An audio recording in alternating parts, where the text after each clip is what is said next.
Fantastic. Thank you, everyone, for joining us today. My name is Bev Cornaby. I am the director of the UK Corporate Leaders Group based at the Cambridge Institute for Sustainability Leadership. So we are running this session today looking at UK business climate leadership. The UK Corporate Leaders Group has been going for 18 years. We are a cross-sector membership group formed of businesses with leading climate targets, and we look to take the voice of those businesses to government to inform and to help ensure an ambitious programme towards net zero by 2050. We see this as important, and we have been very involved in actually galvanising business in many different ways. As well as through the UK Corporate Leaders Group, we do it through something called the UK Business Group Alliance for Net Zero. And that's actually where we bring business groups together to actually look at how do we bring the whole of the economy together to support government in achieving its aims. With the UK hosting the COP26 presidency a few years ago, we really worked to support those businesses and to think about actually what actions they could take. And as a result of that, we've seen a real uptick in terms of what businesses are doing in this area. So today, we really wanted to do a bit of an exploration of that, to explore what some of those businesses are doing, what the opportunities are, what the challenges remain, and then also what we need to do further looking forward that both helps the UK, but also helps others to learn from what we've done. So we've got a number of speakers that will be on a panel that will have a bit of a discussion, and we'll certainly open that up to the audience here as well. Starting, we'll have Matt Toombs for the Department of Energy Security and Net Zero. And then to close it, to give a few reflections, we'll have Nigel Topping, who when the UK had the COP26 presidency, was the UK high-level climate champion. So I'm now going to hand over to Matt to say a few words on behalf of the UK government in terms of what they've been doing to support business. Matt. Brilliant. Thank you, Bev. Shall I come and stand? Why don't I stand around here, just create a bit of space. Thanks, everyone. So it's great to get a chance to be here as part of this discussion, and always really good to see a strong, turnout of UK business. And I think through this COP, I know that UK business in lots of different forms has had, a really powerful voice, and that really builds on the experience that we saw out of COP26, which I know a lot of you were very involved in different ways. And really kind of set a path, really, for the ways that COPs engage with business and the role that, business has in setting the ambition and the engagement with COPs on, what needs to be achieved. So really pleased that we can have this discussion here. And it's fantastic that we've got Nigel as well as part of the as part of this discussion. Who, as you said, Bev, is high-level champion in the COP26 work, and who helped steward really the Race to Zero programme from strength to strength, and I think that was something that we championed as part of the UK government for COP26, and is an area where I think UK business shows a huge leadership, and is one where we can work across all the networks that you have globally. To help, really develop and build that commitment to, high integrity leadership, and we've really seen the change that COPs can drive. So we know that COP26 saw the increase from 30% to 90% of the world economy covered by net zero targets, which is a sort of huge transition in the global kind of level of commitment to transition. But we also saw it in the UK in terms of UK businesses.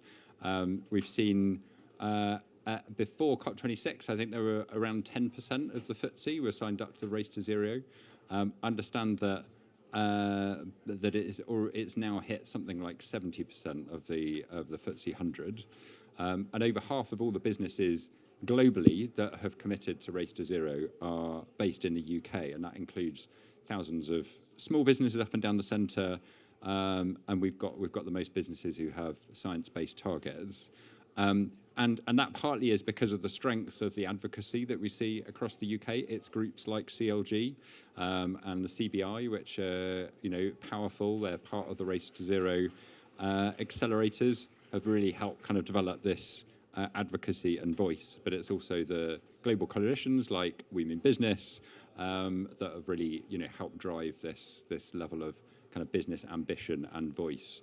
And we've seen the sort of focus on the fossil to coal campaign, which I know we in business were running, which the UK government's been advocating very strongly for for strong text in COP28 on the phase out of unabated fossil fuels, which we are deep in discussion on at the moment, and hoping that we will be able to achieve a strong outcome. And I think this kind of strong UK story is one that we see sort of across sort of all parts of the business community.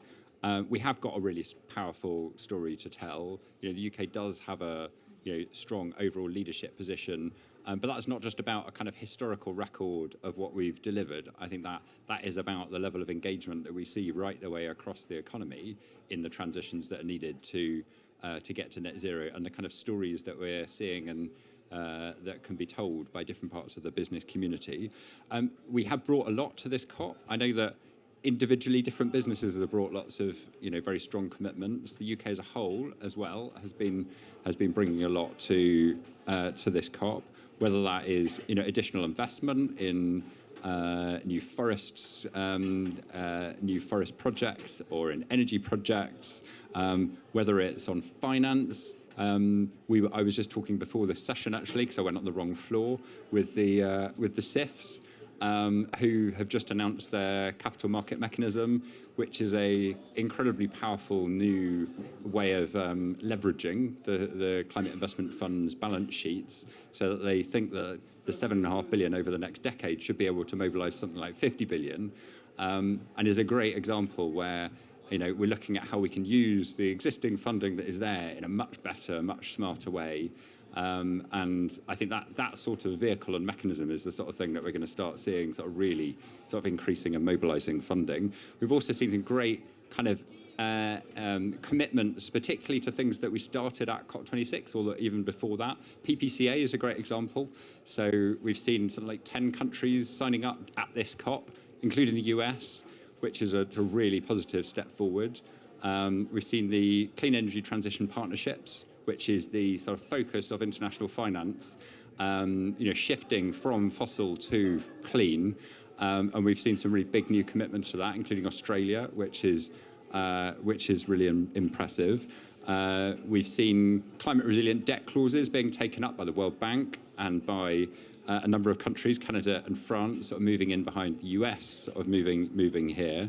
And on top of that, obviously, we've seen the huge number of countries committing to trebling renewables and doubling energy efficiency, which we're all working hard to make sure gets its place in the final text for COP28. So I think kind of as we're heading into this second week, I think the role that business can play kind of in supporting that ambition, that momentum. I know, Bev, been working on a statement with a number of businesses. I think this is really helpful, just having that strength of view coming through, as a drumbeat of ambition. It's really helpful. So where you can continue to do this and add your voices as part of this advocacy, please do. We're all working hard for an ambitious outcome. There's been a lot of really strong pledges so far, but we want to get the GST to as strong a position as we can. And I think that's where the combined work across business, civil society, governments sort of really needs to keep pushing and keep the pressure on for high ambition over the next few days. Thank you. Fantastic. Thank you very much, Matt. And I have to say, it's really great. There is actually 85 UK businesses who supported fossil to clean. So really good to see a good showing of businesses, really wanting to see the fossil fuel phase out. I'm now going to invite our panelists to come up and take your seats, please. So we've got 4 UK Corporate Leaders Group members, and then we're also joined by the Race to Zero and the Lancashire Chambers of Commerce.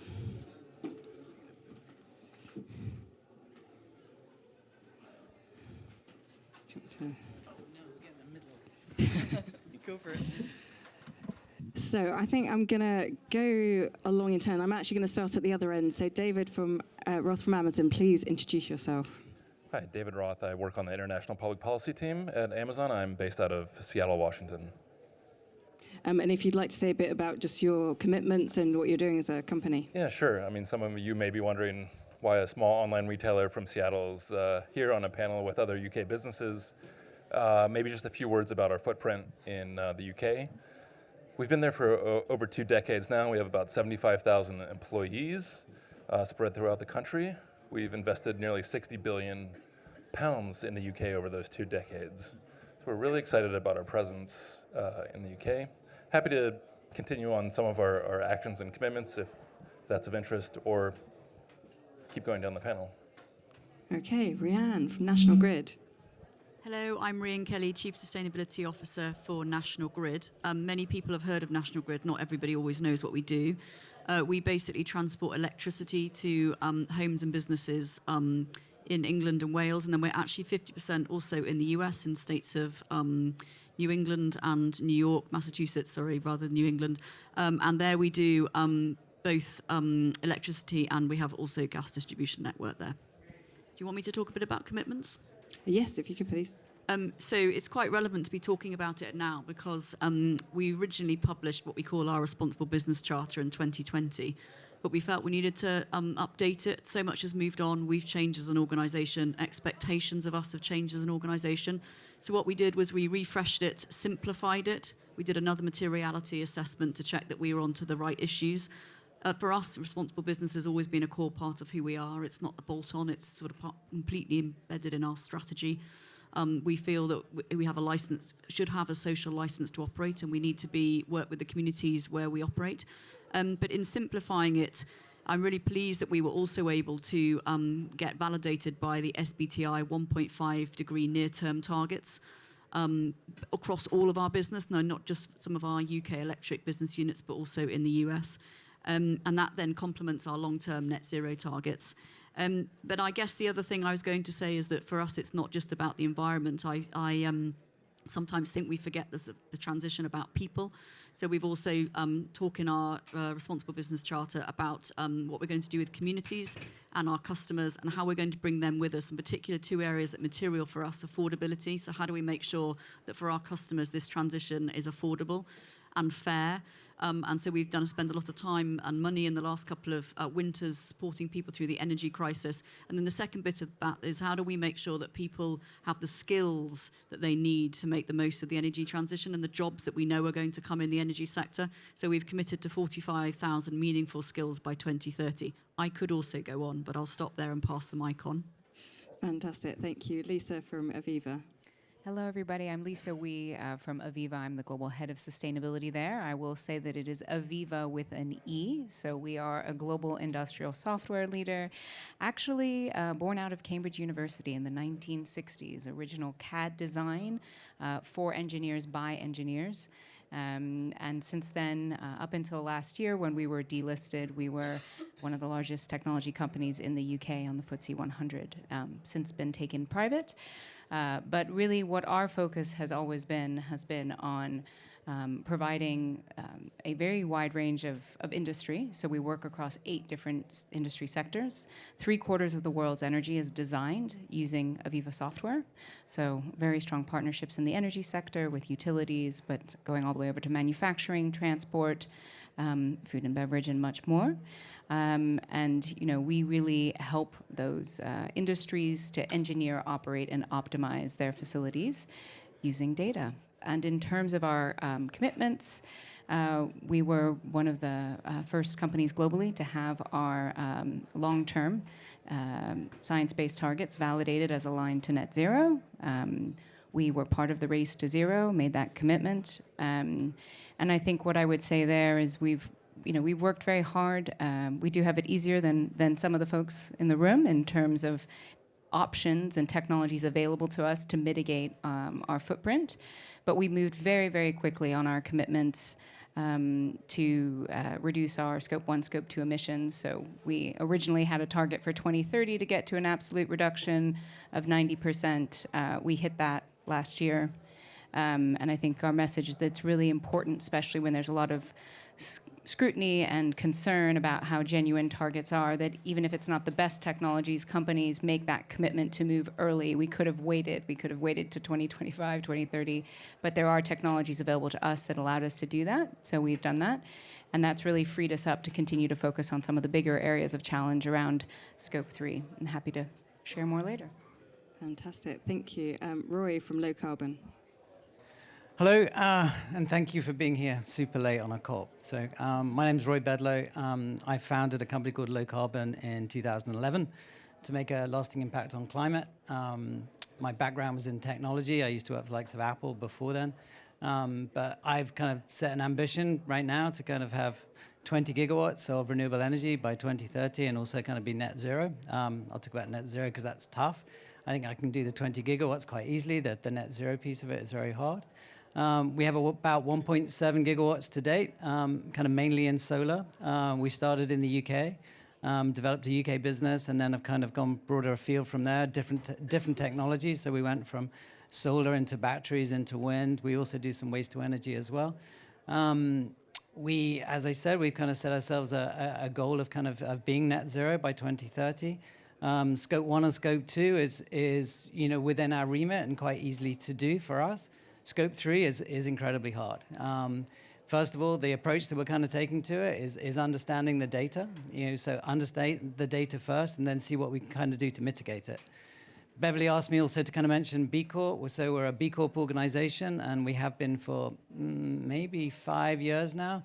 And we just kind of literally recertified at 117, if that means anything to anyone. So. Fantastic, thank you, Roy. And now Tessa from the Race to Zero. Hi, everybody. So I'm Tessa, and I lead the Race to Zero. It's always fun to talk about the race when we have the expert in the room and my old boss. So just to say, I think, testament to the leadership that was really pioneered before and at Glasgow, the race has gone from strength to strength since then. We had our progress report published 2 days ago. We're now at 13,500 members globally, and I think that's almost a doubling since COP26, and really shows, where the kind of leadership has been driven from. We also now have half of our membership are SMEs.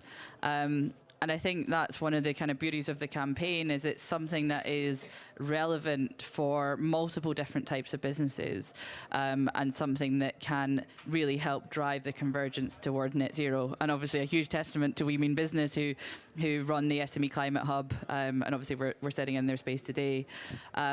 And I would probably, I have a slightly different statistic from Matt, but I'm happy to take Matt's.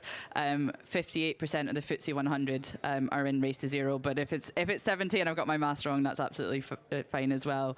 But just showing, I think, the applicability to the big businesses, the listed companies, but also SMEs as well. But what I would say as well is that, obviously that we've got a huge UK component of businesses and partners. So the kind of mobilising forces are in the UK. But we are growing our fastest in Asia Pacific as well. And maybe we need to continue to inspire that race all parts of the world. Fantastic, thank you, Tessa. And Miranda from Lancashire Chambers of Commerce. Thank you. I'm Miranda Barker from East Lancashire Chamber of Commerce. We work in partnership with the chambers across Lancashire, supporting businesses on both decarbonisation but also creating new low-carbon technologies. So we work at the moment with 1,000 plus SMEs and large companies across the whole of Lancashire, helping progress. And we have our own B leader in the room, in our head of sustainability, and we've signed up to the NGO version of Your Targets. But we are also focusing this week on our support for low carbon technologies. We brought a delegation of 7 with us. And the key is, how do we get those technologies into the global south without them having a debt burden? We've got one company already is taken their recycling technologies and their hydropower generation into schools in Kenya. But the key is, we've been talking all week about how do we actually do that in a way that isn't going to bring a debt burden. And it's how COP can actually do that. And we worry about the fact that we have the delivery of the various COP conversations seem to be in silos. So you've got just transition in one silo talking about how do we make a just transition. You've got technology deployment in another saying, how do we fund this? And then you've got finance on the other half saying, sort of collecting the finance together but not really applying that. If we actually had the finance going with the companies to try and get the technology into the just transition stream without any debt burden, burden for the global south, we might have cracked it. And I don't know how we do that. Fantastic.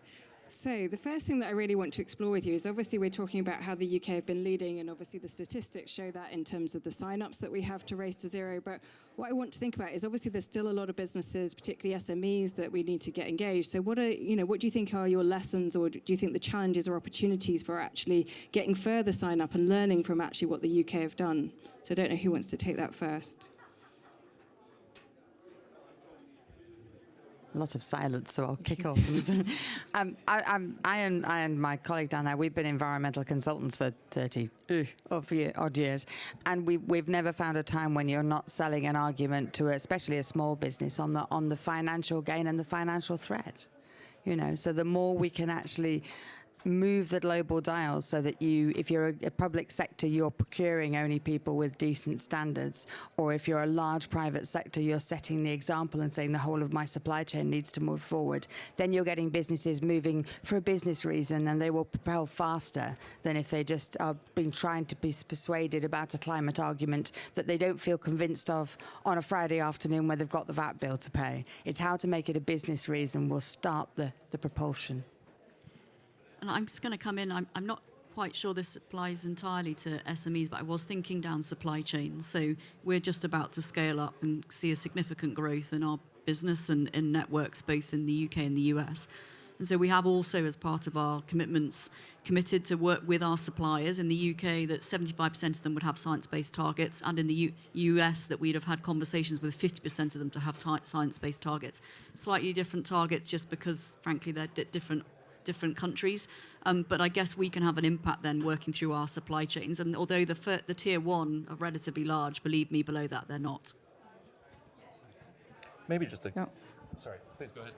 I was just going to say we've taken a similar approach, looking at cascading these to our supply chain, and committed to, in the next 3 years, engaging over 60% of our suppliers on setting science-based targets. And we're going through a pilot right now looking specifically at where we have the most influence with those suppliers, so that it is also part of our business negotiations and part of some more serious discussions that we're having. And that requires upskilling our own procurement teams. So that's also a huge focus for us, to be able to have those discussions so that they are leading on them, because that's important. It's also, we've found that we need to even educate our buyers across the company, so that when they are going out looking for suppliers, that they know what to look for, that they know to look for science-based targets as well. Because, again, sometimes it's too late when we get to the point of a contract's already been signed.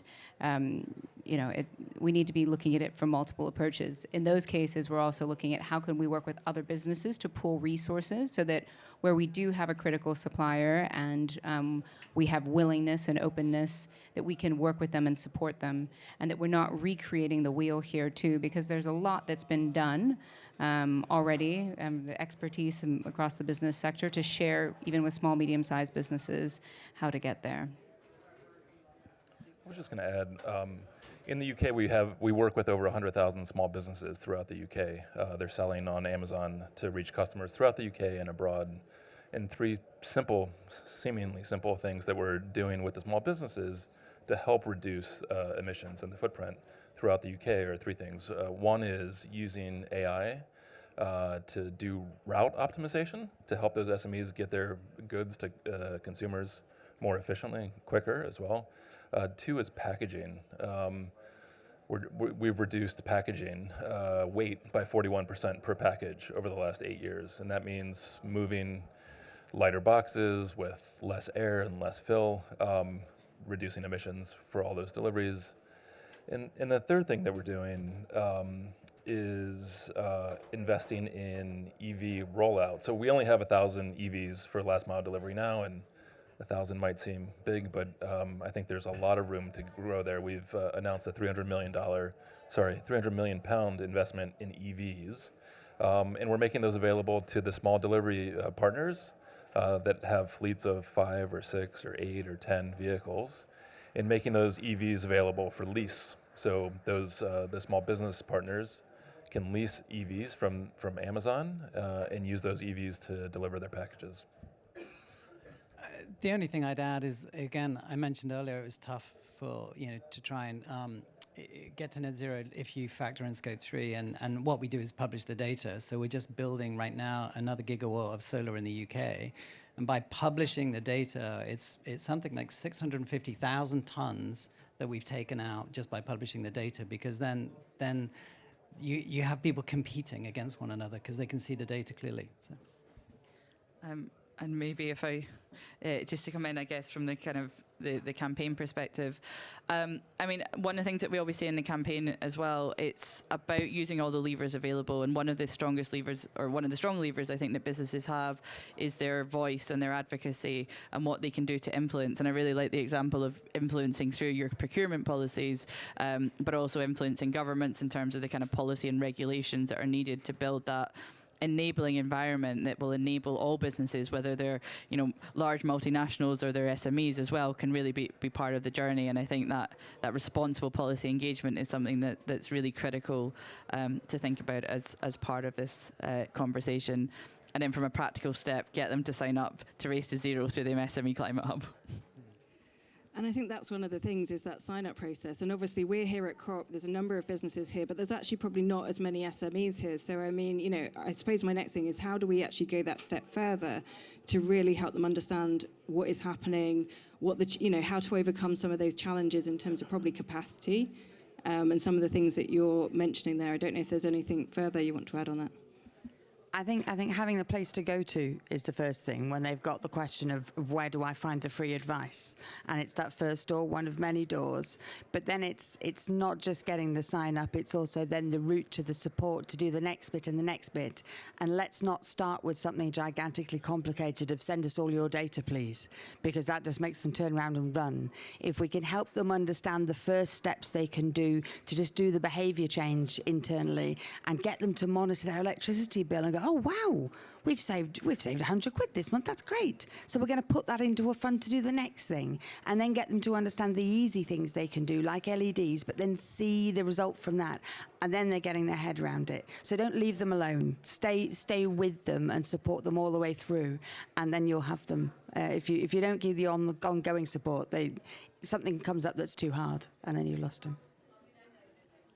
I might be taking your question too literally, but as you started to ask it, I thought you were going to suggest that they all need to come to COP. And I was thinking that's totally not what needs to happen. But what we do need to probably go back home and communicate is what COP represents and the opportunity it represents, and the level of commitment and the sort of the themes of it, and the sort of so they hear the sort of halo effect, and they realise that this is something it's not a question of if, it's a question of when.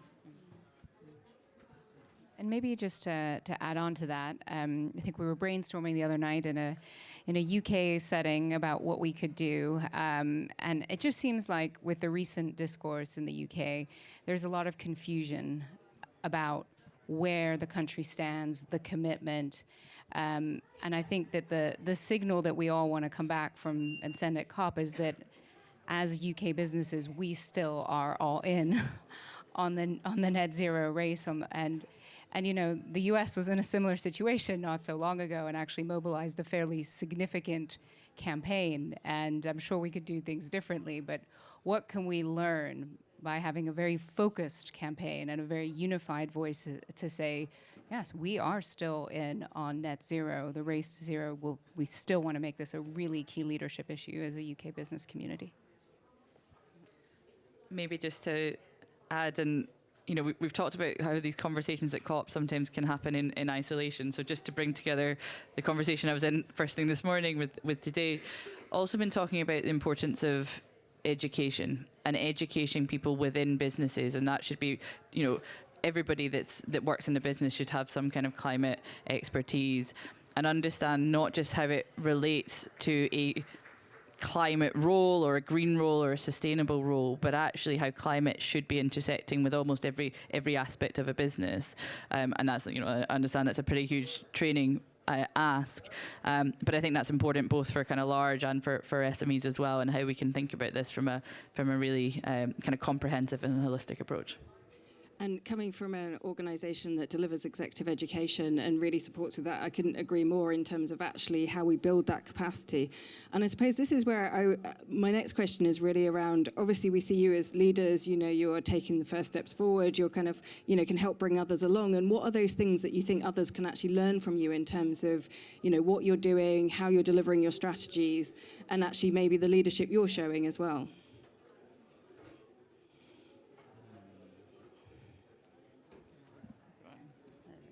Okay. One of the things that I've not touched on that we're very pleased that we're doing is we're supporting those companies developing their low carbon technologies all the way through to commercialization. And we find that's the bit that's missing in the sort of support structure. We're very good at supporting innovation in the early stages. We're very good at really good university support. But then we seem to have a gap in terms of, often called the Valley of Death, so it has a proper name, it's that well-known a gap, before you actually get to producing the first product, manufacturing the first product, having the first customer. So we've tried to get funding in and supported then companies going forward. So we've created only a small number, 10 new companies in Lancashire, 10 new companies manufacturing new products, some of which are already being globally exported, and 300 new low-carbon manufacturing jobs. To just prove that if you apply some grease to that wheel, if you do something to cope with that gap, you will accelerate the development of low-carbon technologies that hopefully are there to provide the solution going forward. I think that's a tough question to answer because we don't, as Brits, like to sort of like rally for ourselves, right? But I'll try. From some of the learnings, I mean, I've only been in this role just over a year. So first of all is keep it simple, because I think you keep it simple, people remember it. So we originally in our Responsible Business Charter had 5 pillars. Even the chief exec to me said he couldn't remember what the 5 were, so we made it 3. So there's something about keeping this simple and being able to communicate it so that everybody can understand it. There's something about what's material. So focus on the things that matter to you as a business. One of the ones I didn't mention earlier was, although we've done a lot on our emissions targets, truthfully, the real material issue for National Grid is decarbonising the wider grid, because then everybody gets zero carbon energy.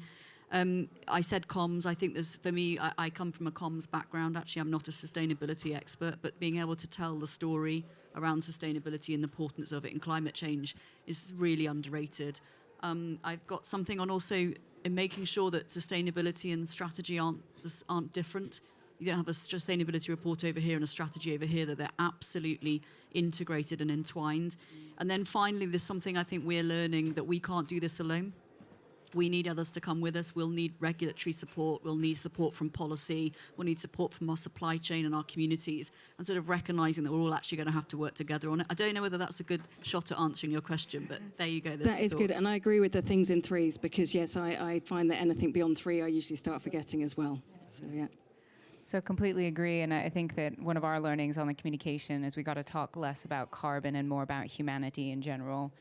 And I think that has been one of the positives of this COP, the focus on health in particular, and tying out the different key points there. I think something else that we have learned, we're a relatively small company compared to some, I guess, in the room, is that we need to be strategic with our own resources. And so we've really looked across our value chain and sort of said, where are there areas where folks are doing a lot, and we should be joining and supporting and adding our voice, but not trying to lead. And where there are areas where we have real expertise, and maybe it's a road less traveled, less folks are there, and we could really add. So for us, it's really been around green software design. We're a software company. Actually, there's a lot already happening in upstream value chain work, but we're very focused on downstream. So that's, the emissions, the use of sold products emissions that for us get generated when our customers run our software.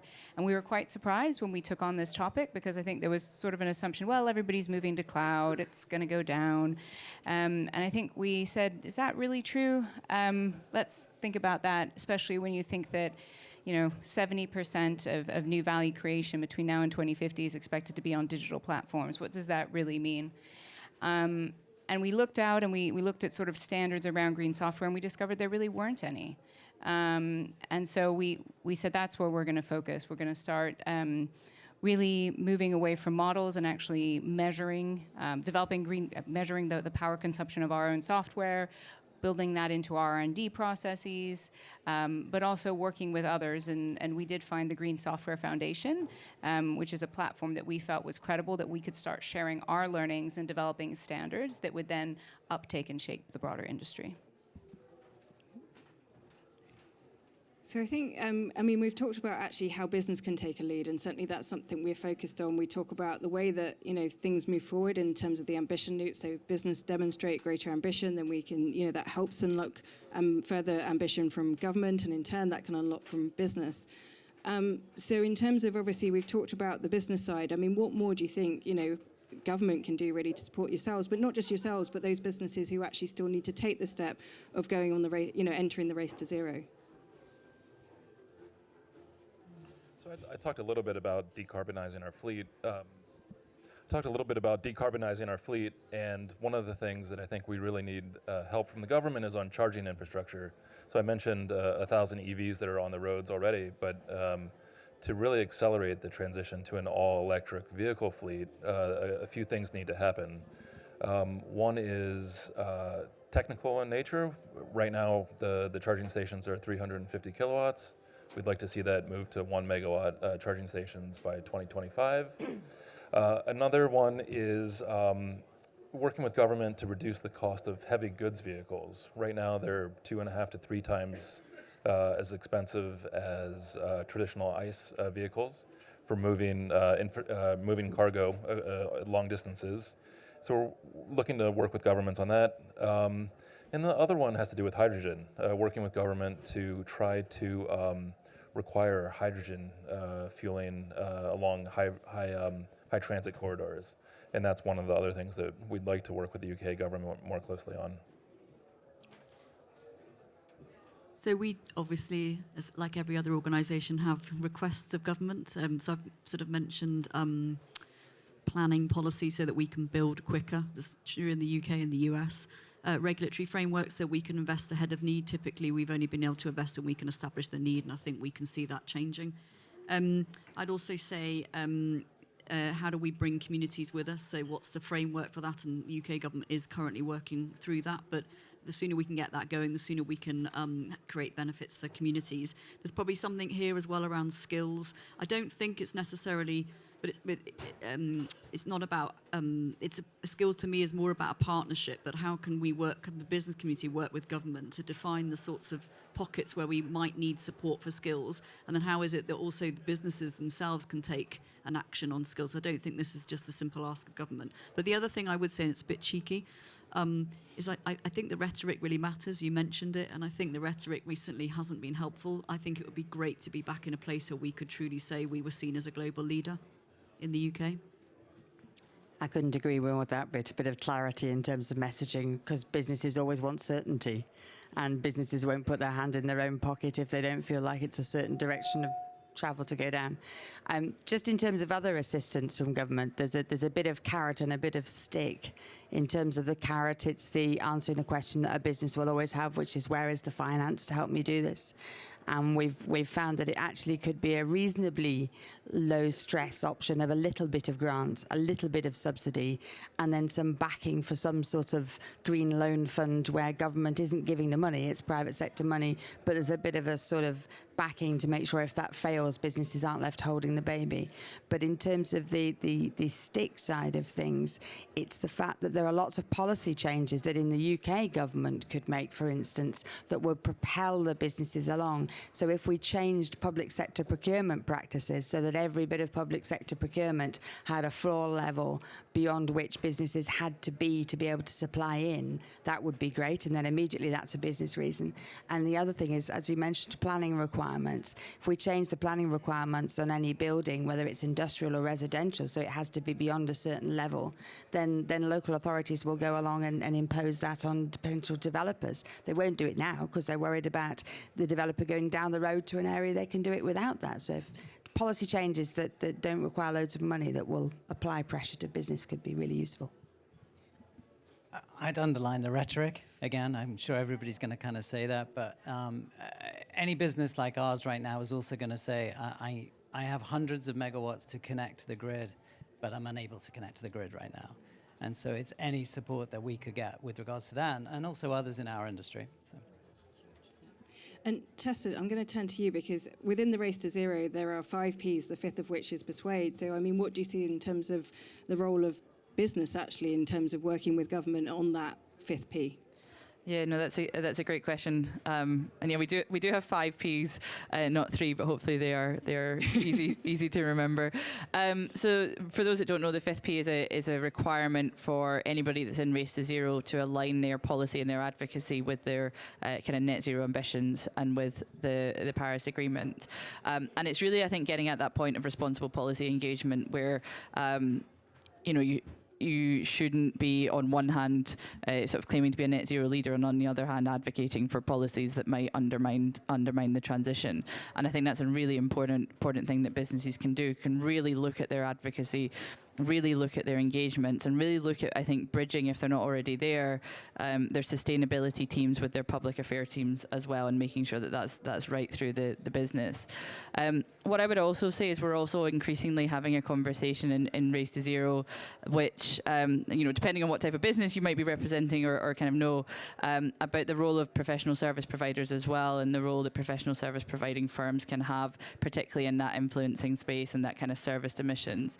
But I think it's really about that kind of influence piece and the influence that you can have to call for change and provide the confidence that there is a kind of support for policy change, support for a regulatory environment as well. So I think it's a really critical part of the puzzle. Brilliant, thank you. Now, before we move to Nigel, I'm just going to check whether there's any questions in the room at all that anyone would like to ask.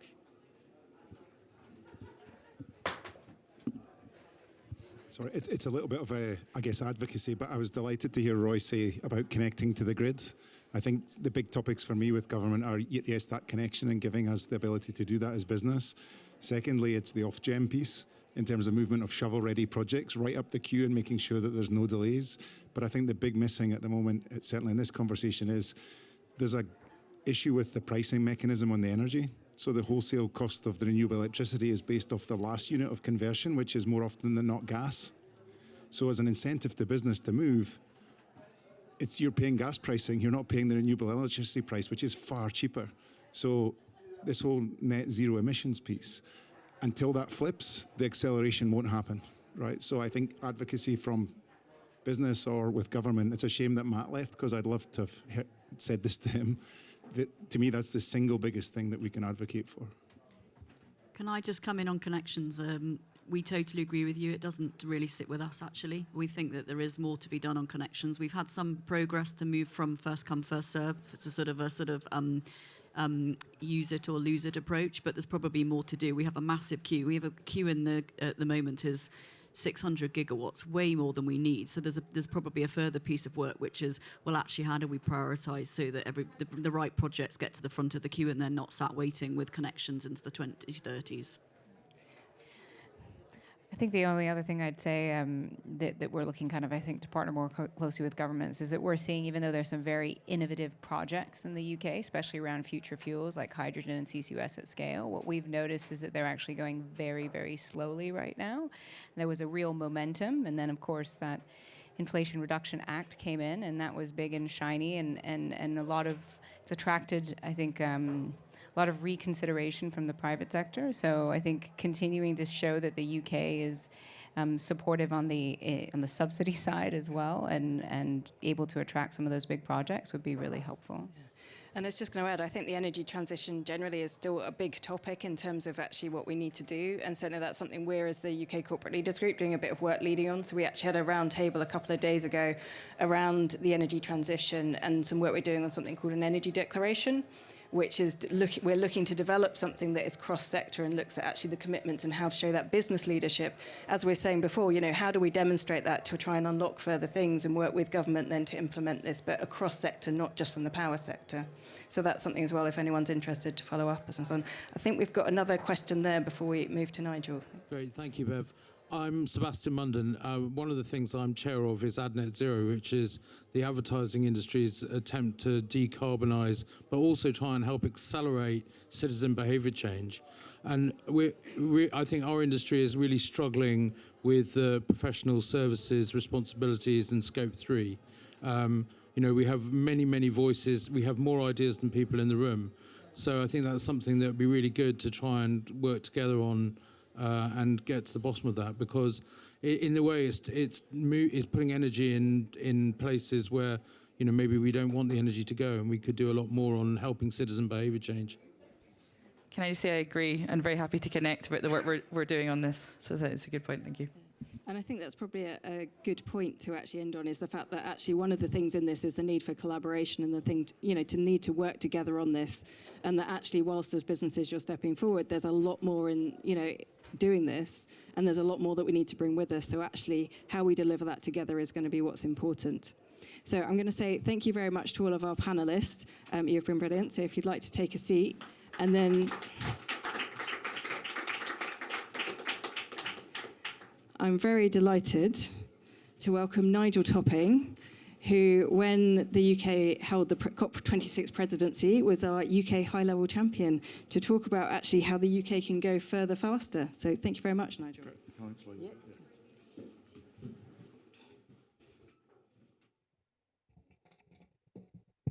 Great. Thank you, Bev. Is that working? Yeah. Thank you, Bev. Thank you, CLG. And thanks for a great panel. You said pretty much everything that I was going to say, so I'm just going to say it again, just for the sake of reinforcement. I'm also disappointed that Matt's not here, because quite a lot of what I wanted to say was going to be directed at him. So let me start with this issue about we are still in, the acceleration's not happening or stalling.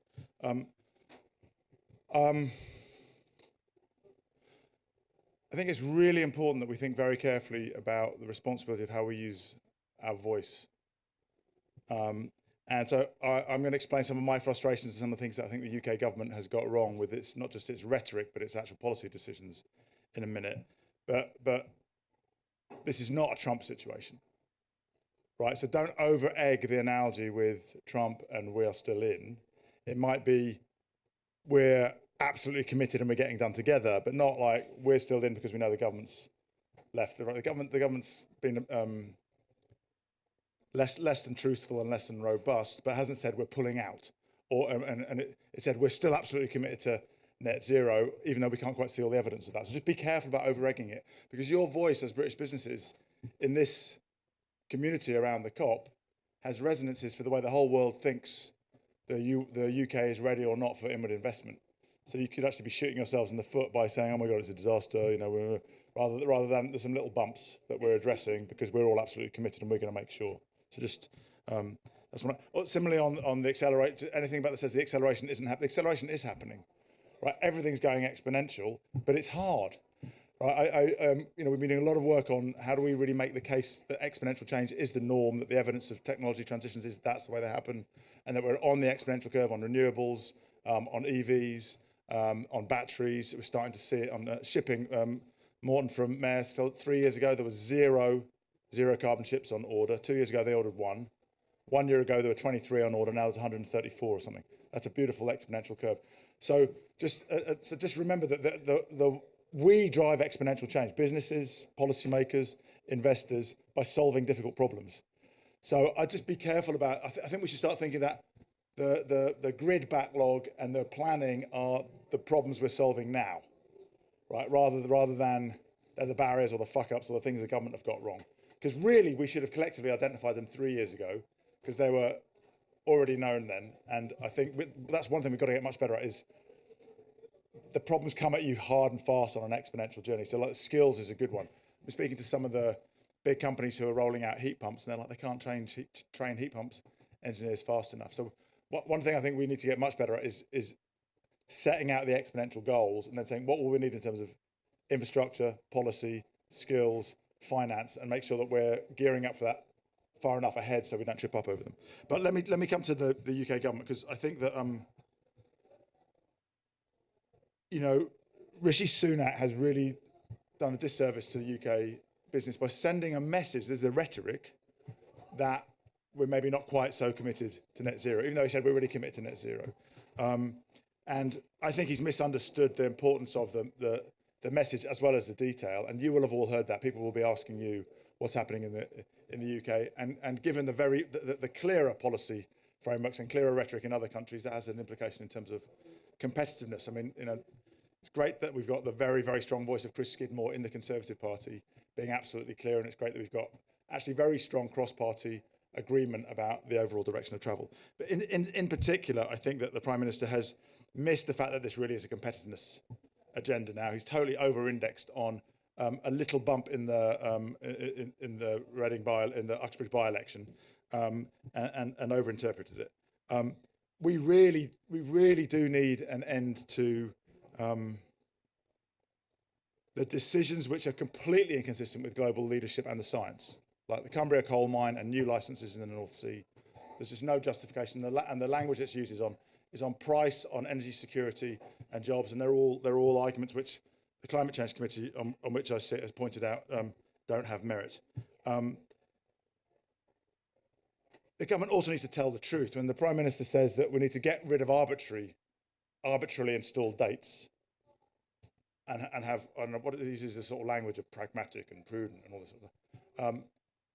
So the 2030 phase-out date for full combustion engines was massively consulted on. It's not an arbitrary date. The getting rid of it is in a totally arbitrary act of presidential politics in a non-presidential system, which even surprised the minister responsible. So we should tell the truth about that. We should also tell the truth about the fact that EVs are going to be cheaper for everybody by 2030. So yes, he's right, I think, to index on the concerns about cost of living and the cost, especially at lower income levels in society. But the answer to that is to explain that it's going to be cheaper for everybody, and maybe say, and by the way, I'm so confident of that, I'll put a break clause in the policy in 2026 and we'll check, right? Rather than change it with the negative consequences that we've seen.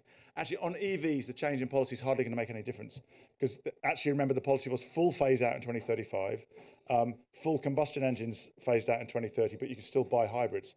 Now there's actually a more specific policy with a mandate which gets to 80% full EVs by 2030, which means we'll probably be at 90%. So I think we'll get to 100% by like 2031 or 2032 anyway, because the market's going that way. So the damage really is in the messaging of a U-turn or a slowdown. It's got the same argument about heat pumps. We know they're on a learning curve. They'll be cheaper. We know that they work in all buildings. We also need to tell the truth about jobs. I mean, when Rosebank was approved, Equinor said it'll create 450 jobs, but the government rhetoric talks about saving 200,000 jobs. That's every single job in the North Sea. Come on. All right, stop that. But it's really problematic. It makes all your jobs harder who are trying to drive change to, because it sort of sows doubt. It's like, are they really committed? Are they not?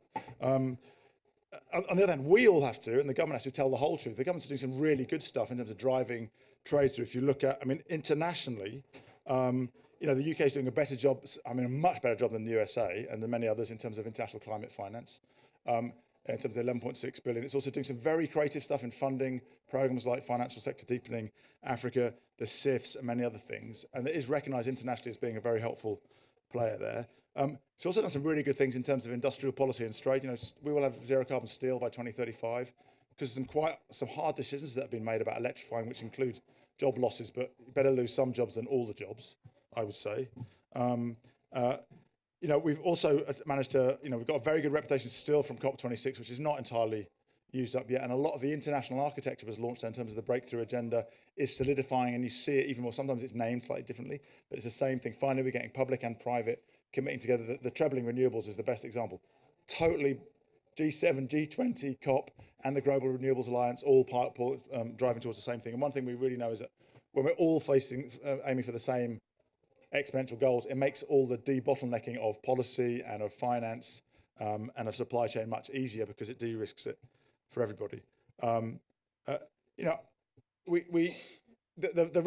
sort of confusion over being a leader in the past and being a leader in the future is annoying, right? Anybody who plays sport knows that you're only as good as your last 2 or 3 games. It's no good saying we've won 4 out of the last 10 premierships if you're number 20 in the table. You're having a shit year, right? And so we can't keep on just talking about the trajectory today. But we should be proud of it, right? The UK has done a better job than any other major economy in decarbonising its economy, and continues to have very strong mechanisms in place which are recognised worldwide, like the Climate Change Act, like a legal obligation, like the Climate Change Committee and the legal 5-year targets. I was in a session with a Chinese expert group who have a dialogue with the UK, and we recognise globally as having a really strong structure, and everybody has political bumps and challenges. Nobody's without challenges. We are making good progress on EVs. The failure of the last auction was disappointing, but that's been a challenge everywhere because the supply chain. Actually, I think Claire Coutinho has put her very positive thumbprint. Some of you involved in the grid will know the time. It feels to me like she's announced the future strike price earlier than the normal timetable would be, I think, to build confidence. And it seems to have had the desired effect. Like, I think lots of people will be sharpening their pencils and saying, right, now we're going to go back in the market. I think that some of the things that were talked about in terms of the grid queue and grid connections. I mean, the Windsor report, again, commissioned by government, has pretty much laid those things out. I think it's been very well received by industry. He obviously knows his stuff, and stuff is starting to happen, right? I think actually the UK doesn't have. It's getting better at having a kind of support infrastructure. We have a British Patient Capital at a very early stage, then the British Business Bank, and then the UK Infrastructure Bank. I sit on the UK Infrastructure Bank, and we're starting to see some ramp up some interesting investments. Yes, in things like storage. We're interesting. The problem to be solved keeps moving. A few years ago, it was liquidity. There weren't many investors in the market. Then it was grid connectivity. So we did a lot of investments in behind the meter, and now it's long-term storage. So we're looking at some interesting EV charging. Also, there's quite a lot of investment going in. Now we're starting to see some of the earlier stage equity investments in things like Cornish lithium. So lithium will be mined in Cornwall. And very recently, Zero Avia. Again, it's a really interesting UK success story. It's a California company which has decided to base itself in the UK because of the quality of the research and the technical staff. Was assisted by the Aerospace Technology Institute, government-funded sort of startup grant, and has now had a 60 million investment from UK Infrastructure Bank. They're planning to have their fuel cell engines certified by the UK Civil Aviation Authority in 2 years' time. They've already got an order book of 2,000 engines. There's massive potential for building a really strong aerospace supply base there in where are they? In the Cotswolds. I think the government, for me, I wish they would just explain some of the hard stuff a bit better. I mean, green hydrogen. The National Infrastructure Commission have come out very clearly and said there's no role for green hydrogen heating. Let's just stop kidding ourselves. But there's a very important role for it in other areas, and actually having some better policy to create demand signals would be helpful. Although we are going to have the first, any day now, or maybe it was yesterday, I don't know, the first contract difference round for hydrogen, and there's already a timetable for CFDs for hydrogen, which is good, learning from the success of that mechanism in wind. And some of the other things that are challenging, getting the retrofits right, it's just really complicated, right, because it's such a fragmented market. We need to do better. I was going to say something about roller. You guys have described the roller business really beautifully. Join the race to zero, be proud that we've got more of our big businesses in the race to zero than anybody else. Use the supply chain, I think. By the way, when we launched the CDP supply chain initiative in 2007, because Walmart said they wanted to use it to get information, we created a collaborative initiative, and we had lots of big companies like Walmart and P&G and Unilever, who obviously have tens of thousands of suppliers. And we found they tended to want to pick about 100 suppliers, something quite manageable.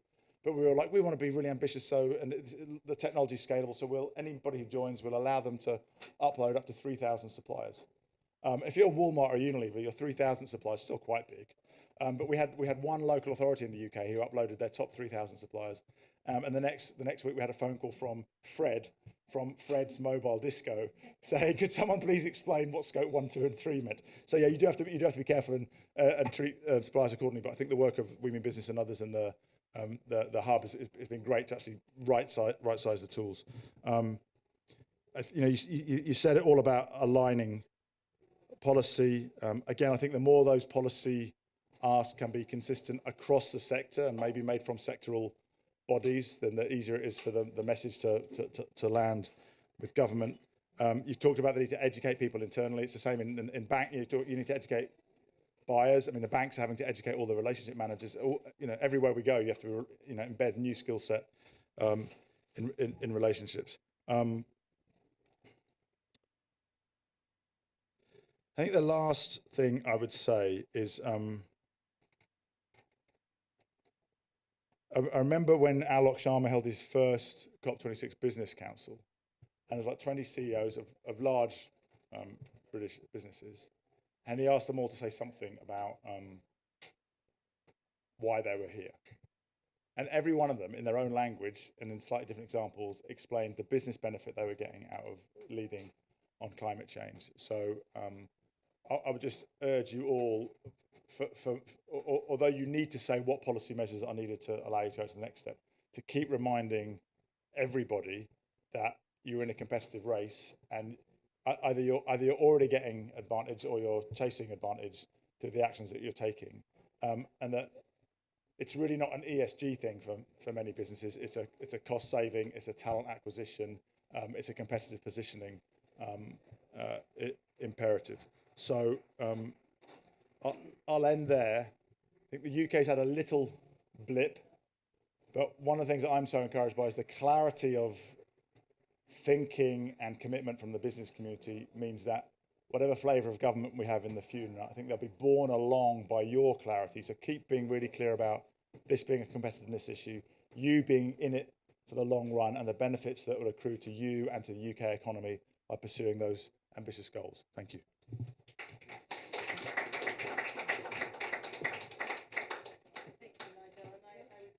With that I do think it is just a blip at the moment, and actually the UK is still leading. We're still very strong. We still got, there's a lot that they're asking for next week that our businesses agree with in terms of fossil fuel phase out, in terms of, peaking emissions by 2025. And certainly we're looking to, really get the business voice behind that. And I think that is one of the things we're also keen on, is how do we kind of continue building that business voice and really demonstrating what you're already doing, demonstrating how UK business is leading in this, and actually keep building that to have even more businesses come on board on the race to zero. So I want to say thank you very much to all of our speakers, to our panelists, and do get in touch with us if you're interested in it, if you're listening online and kind of want further information, because we're keen to make sure that we're supporting both UK businesses, but also we're taking that and other businesses are able to learn from that as well. So thank you very much.